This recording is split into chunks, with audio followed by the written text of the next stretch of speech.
እንደ ሴቱኝ ምን ማለት ነው?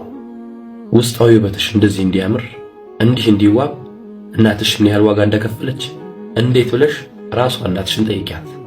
በመቀጠል ውብነሽ የሚሉ ቃላቶችን ያስተናገድሽው ያንቺ አባት ምን ያህል በመጎሳቆልና ከዓይኑ በታች የበቀሉት ማዲያቶች ምክንያታቸው ምን እንደሆነ ራሱን ጠይቂው። የማይመጥኑሽ ቦታ በመዋል መጥፎ መንፈሶች ወደ ውስጥሽ እንዳይጠቁሽ ከሚመጥንሽ ሰው ዋይ ንጹህ ልብ እንዲኖርሽ እግዚአብሔርን ዕለት ዕለት ተማጸኝ።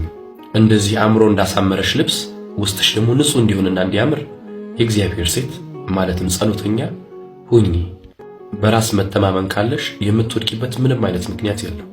ከወደቅሽም እንኳን ወደቅሽ ደግመሽ ልትነሺ በእግዚአብሔር ልትካሺ ተአምሮ ባንቺ ላይ ሊፈጽም እንዲህ እንድታብቢ እግዚአብሔር ባለውለታሽ ነው።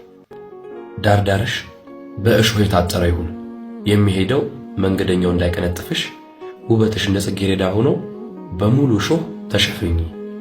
ከማይመጥንሽ ቦታ እንዳትገኚ። ከሰው የተፈጠርሽ ሰው ነሽ እንጂ ዕቃ አይደለሽ። አትገዥም፣ አትሸጭም። አንደኛው ስለ እናትሽ ማጎንበስ፣ ስለ አባትሽ ዋጋ መክፈል፣ ከስምሽ ቀጥሎ ለሚከተልሽ ስም ዋጋ ተጠንቀቂ። የሴትነት ውበት ልብስ አይደለም፣ እግዚአብሔር ክዳን ሲሆንሽ ነው።